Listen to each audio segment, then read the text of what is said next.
Hello, I'm Elisha Royal. You're watching cEDH Unhinged. This is a tournament review for the Guardian Games event, May 3rd of 25. It was dramatic, and you can watch the 3-minute version to get a quick rundown, but this is the long version. This is the detailed version, and I'm going to be honest, everybody, I'm disappointed. Not in my record. I got 2 wins, 0 losses, 2 draws, which put me third going into the Swiss. If my opponent win rate was 2% higher, I would have been locked into the top 4. That unfortunately didn't happen. Aaron, a regular viewer, did take that second place slot, so great for him. I hear that at that final game they split the prize there, so he is technically a winner in my mind. So great for you, Aaron. Good work. My brother placed 10th. Porter, again, shout out. You prized. You got your dollars there again. And I think that's the only people in the top 10 other than myself that placed. Okay, so I went to the cut to top 10, promptly lost to an Oswald deck. Always good to see the off meta doing its thing. Can't be upset about that. Playing the Urza Storm Flash Forged list. You can take a peek at the Moxfield that's in the description. If you like it, you should subscribe. Let's talk about the first kind of like point of drama. We had a dude named Maxwell who I've interacted with like a couple of times. I've heard him go by Max or referred to as Max a while, so we'll just use that. Um, Argued with the judge over a interaction between his birthing pod and carrion caller. He wanted to sack his carrion caller to his birthing pod. I looked at the Oracle text for both of them. I don't see a lot of gray area. It says you can't activate artifacts. You can't use their activated abilities, and the birthing pod is an artifact, and activating it is an activated ability. So you can't do that. You can't even pay the cost to activate. You see what I'm saying? So you can't sack it. Like you pay the cost after the activation. So that's pretty straightforward. Everybody at the table agreed, except for Max, and the judge was called. And this is where things got unacceptable and resulted in a game loss. Max, from what I understand, didn't see. I saw it from a distance, couldn't hear all of the dialogue, right? But I'm hearing what the dialogue was basically the explanation of what I just told you, the card interaction. The judge promptly saying it doesn't work that way. Max insisting it does work that way. I can do it. Just kind of, and this is where it's just like I don't want to put conjecture in there. I want to do him justice, being on the other side of this. I don't see a lot of gray area, but I want to give him the benefit of the doubt. But from what I'm hearing, he just kind of like stood on it. Was like, I can do this. Insisted, and what was unacceptable, where it gets unacceptable, is they're having this conversation, and he stands up from the table and knocks over his chair. Max is a large in shape person. And the judge is, less than maybe a foot away. We're in between the 2 rows of tables. It's tight space. And, he's towering over this person. And it's like, if you're having a dispute with the judge, why do you have to have it standing up, kind of squared up a little bit? And, if you're knocking over chairs and things, it's like you're losing your composure in a way. It's not all right. And then they continued to argue, and the judge did what they should. And credit to the judge, issued a game loss. Um, Disappointed, right? As a community, I know that that player plays in the league, right? Has been recently very active in the cEDH league that I participate and train in, and like I don't want to play games with that person. And that was the kind of the consensus. I think that kind of activity should. I mean, game loss is one thing, but I mean, I would have liked. I mean, so here's the reports from some other people that were at the table going over it afterward. Other players, the other player, man, he also plays in the league, and I wish I knew that their name. I only see them, via spell table, and then I meet up in person, and they know me because there's only one Urza guy, but I don't necessarily know all of them, and I need to get all of their names down. But anyways, this person who also plays in the league, who was present at the game with the judge and Max having this argument, saw the table, the get up from the table, chair knock over, towering over this dynamic, said that he feared for his safety. And he didn't just say that one time, like he reiterated it and wanted people to know that was like, and he's, a smaller statured person, and out of his mouth is like, I'm a smaller person. Like my friend, the bigger guy at the table, Taylor, he's on the other side. Um, and yeah, I was uncomfortable. And this is a card game, right? And let's just boil the dynamics down for a minute. It's like, this is a competitive card game in a shop. We've got, like, on the other side of the shop, a whole bunch of, like, kids enjoying other games with their parents, right? We're kind of like guests in this, like, overall, like, larger environment of, like, peaceful, like, interaction. It's like, so they already kind of put up with us, like, being all hyped up in our own little corner. They already make that space for us, but we got to respect it from a larger point. And then um like, the value of, like, the physical, like, cards, like, everybody's, like, walking around there with, like, a significant portion of their portfolio if they have real cards. It's like, I have, like, a $10,000 cEDH deck, so if I got some dude next to me getting heated, it's like, I don't, like, really like that. It's like somebody getting heated at the poker table. It's like, you start looking at your chips and going, like, and it's like, I don't want to have to feel that way. It's like, if somebody really didn't like me, they can just pick up my Mox Diamond and just it's like, man, um I don't want to have that, like, thought in the back of my mind. We got to, like, filter these people out and kind of self police. So I won't dance around it. Max, I don't want you competing anymore. I'm sorry. You ostracized yourself. That was unsportsmanlike. And if it was my decision, I wouldn't have you back. And I don't think that that's, like, too harsh. I don't think that that's going too far. It's just like, that was a serious disrespect to the competitive environment and makes us all look bad. And if we don't actively do our part to filter activity like that, and people that display that kind of activity, like, out of our scene, drags us all down. So respectfully, like, I don't want to see you show up again. I'm not going to say I'm going to do anything about it. I'm not, but I just want my opinion to be known. Like, that wasn't cool. So don't come back. I won't be shaking your hand. And if you're in the lobby, I'll start another one and invite them. I'm sorry. Like, if you're over there making a game in the league, I'll just take the other people over there. And I think that they'll absolutely understand why. If you're the fourth person and got to fill in, that's fine. But I doubt you'll win many games. So yeah, like, don't mess around in tournament. All right. So that's enough to say about that. Number 2 on the list. Okay. So this is a complicated one, and we're not going to name any names, but let's preface this with an explanation of the difference between private and public behavior. Okay. If you and I have a disagreement that happens in private, we're playing a pickup game, something that happens, even in the league, right? That's like a nice mixture, like, middle ground between public and private. That's, like, good to reference. But let's say we just have a private dispute, and it's between you and I'd never come and, make that a public thing. You don't. If you misbehave in the league, I might tell other people in the league about it, but I'm not going to go take the megaphone and do that, right? And what power do I have to influence anybody, and why would I, right? In that aspect. But there's the public, where it's like, I'm doing a thing, and the most interesting things that are happening on my, while I'm doing that, happen to be, interactions with players. And it's like, all right, I might have a relationship with these players, but they're doing actions in a public setting. So a great example of that is, like, the first video I ever put out was after SCG Con, and my brother, who again placed 10th, and I gave him his props in the beginning of this video, straight up just was dishonest in tournament. Okay, it sucks to bring it up. I don't want to bring it up over again, but the point is that was a thing that I had to address publicly, because it's my experience at SCG Con. It's a public thing. That was the most exciting thing that happened. It was the most relevant thing to my game. So I'm going to talk about it. Now, I had another experience like that with another player who I'm choosing not to name this time, because they showed genuine remorse. If Max had done that and like apologized publicly and, like, showed remorse, and, like, it'd be totally different. But he just, like, kind of was around to justified, and then called judge over again after doing his Googling and made his case again afterward, like, really, like, tried to make his case again. I left that part out.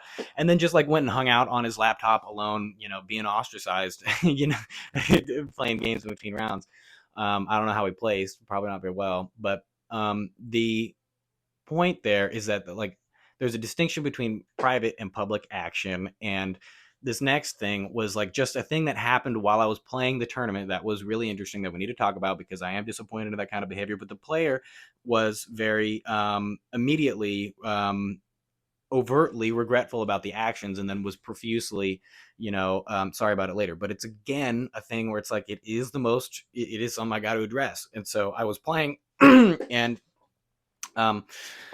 let's give it full justice, because it's like I don't want to be like this person overreacted and not give like the source of my perception of the reaction there, and was it an overreaction, and we can talk about that because there's a complicated thing, there's nuance to this. All right, and like first off, there's no hard feelings harbored towards this person, they're a friend. um Now, there were cards thrown. There's the player used a meme betrayal, took my fish out of my graveyard, cast it. At the end of the game, after some misplays we'll talk about, I'm swinging on that player in order to prevent them from drawing off of my own fish, so I can close out the game more easily. So I use the Skittering Cicada, send 46, 47 damage, I think it was, over at that player. And, they look, try and find an answer. They don't have one. And they take my card.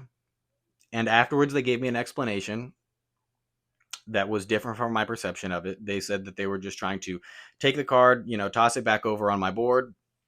Cool. What happened was the card hit my deck and knocked 3-4 cards off of the top, just kind of like it. So in that moment, I had my brother, standing right there at the table having finished his game. And then I had Nick, who has strong feelings about protection of his cards, standing right there. Two of the closest people to me, like in the whole world. Like, and if I had to call some guys, because I was in trouble, it'd be those two. And they just happened to be right there. And afterwards, Nick was like, just like if you had reacted any other way than you did, it like he was upset. He was upset. Like I just want to make it clear that like this action was egregious and a pass is being given. Like he pitched my Mystic Remora at me. It hit my cards. It knocked him off. I'm a professional. I'm wrapping up the game. This is the last couple of plays. I take my cards. I put them back on. I take the Mystic Remora. I put it in my graveyard. I wrap up the game. I close it out. I explain the loop. I get the win. And then, I go and I see the person coming back kind of in upset, and we haven't talked about the misplays yet and wants to tell their side of the story. But first off, I just make it clear, like, hey, it's okay. Like people get emotional over games. All right.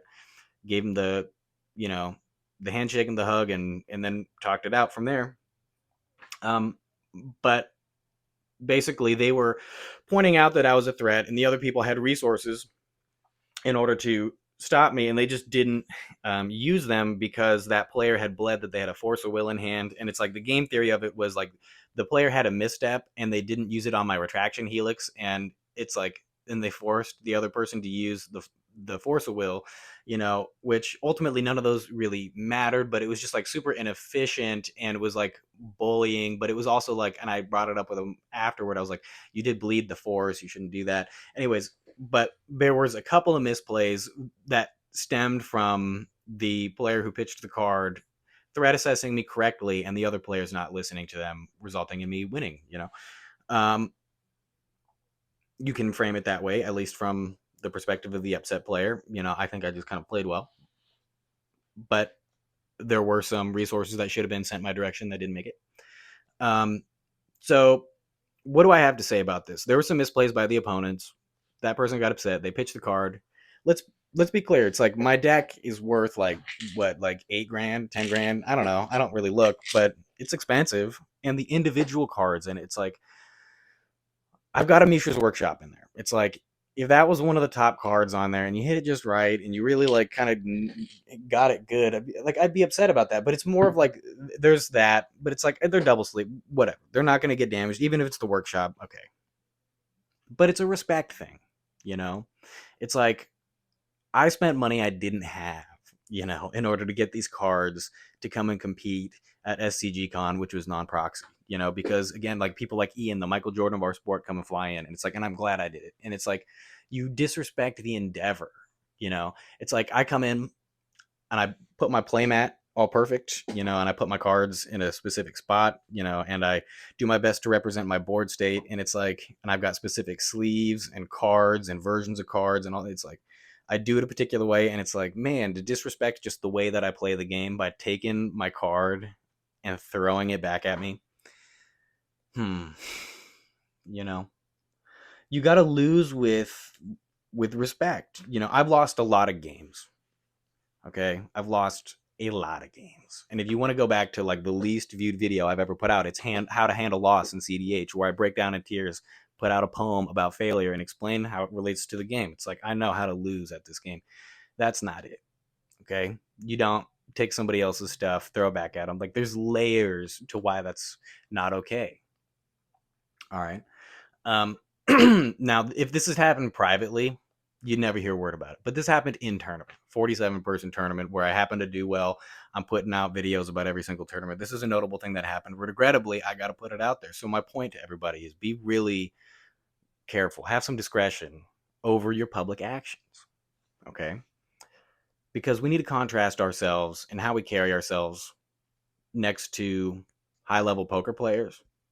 You think a high-level poker player is going to go and speak to the dealer like that? The pit boss is going to take him and throw him out. That's how they handle their business. Chess. You don't wear the right pants, they throw you out. That's how they handle their business. How do we handle our business? Okay. So let's move on to number 3 here.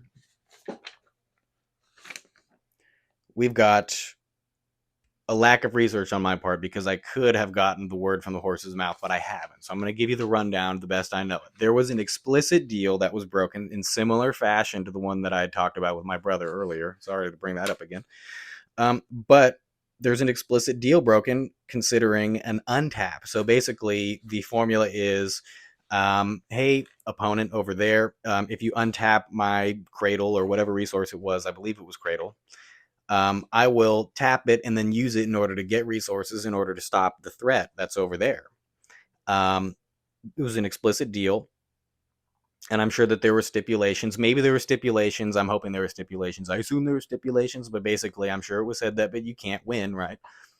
The player untaps their resources, and they use those resources, and they put the win on the stack. Okay, now let's talk about another game that I had that was a draw. I had 2 wins, 2 draws.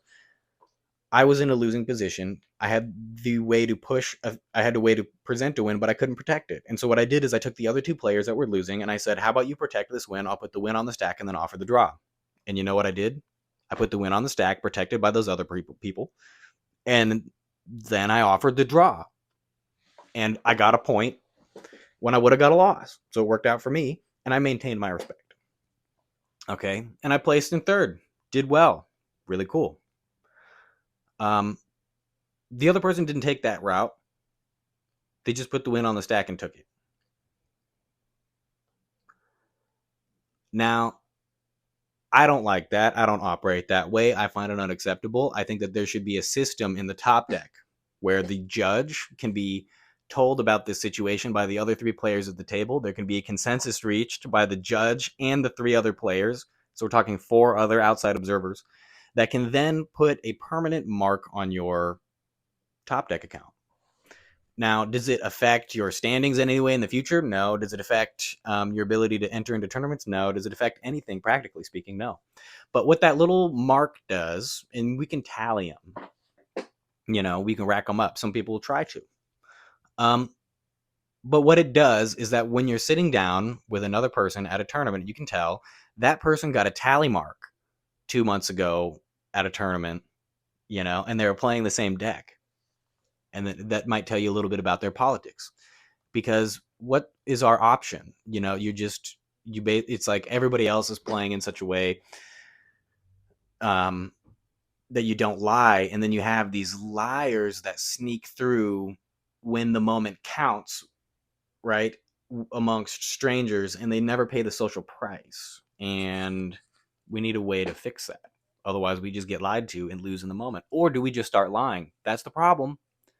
Because if we're not keeping track, then we just have to say the other person is lying and they're winning, and that's better. And so we should get more points and we should start lying, So it's like, and are you going to be sour about that?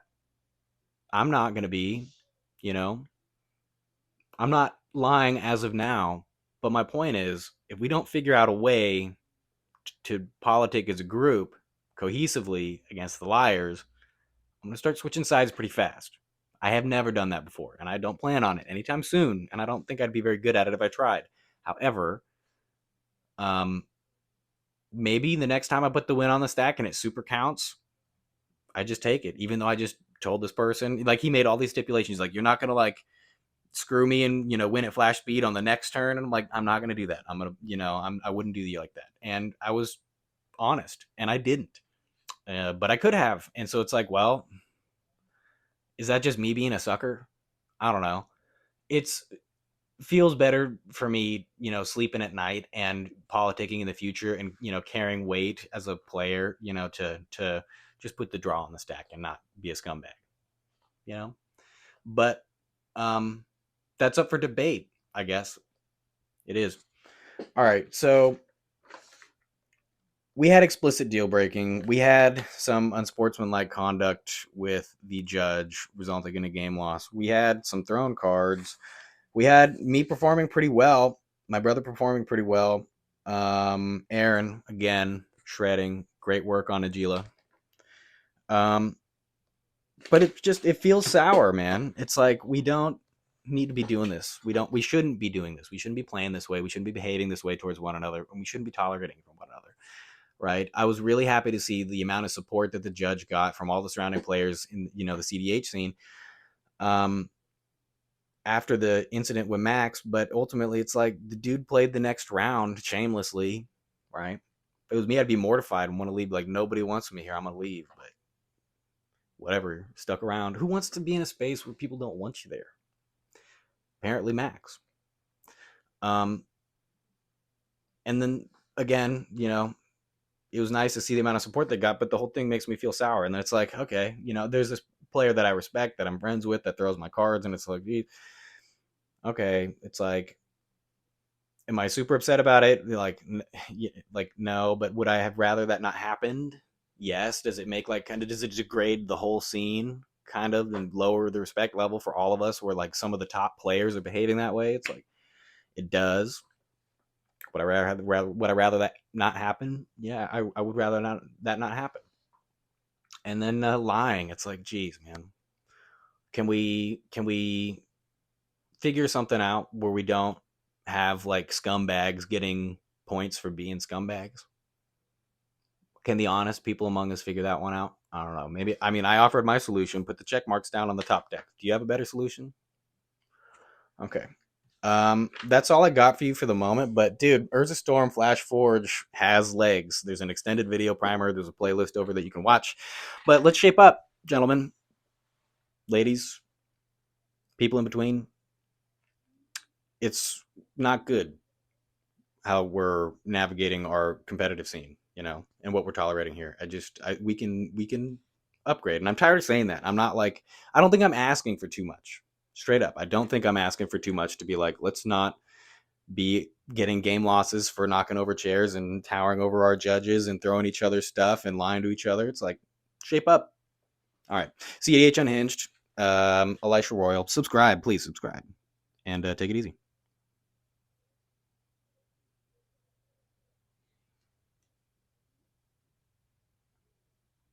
It won't stop.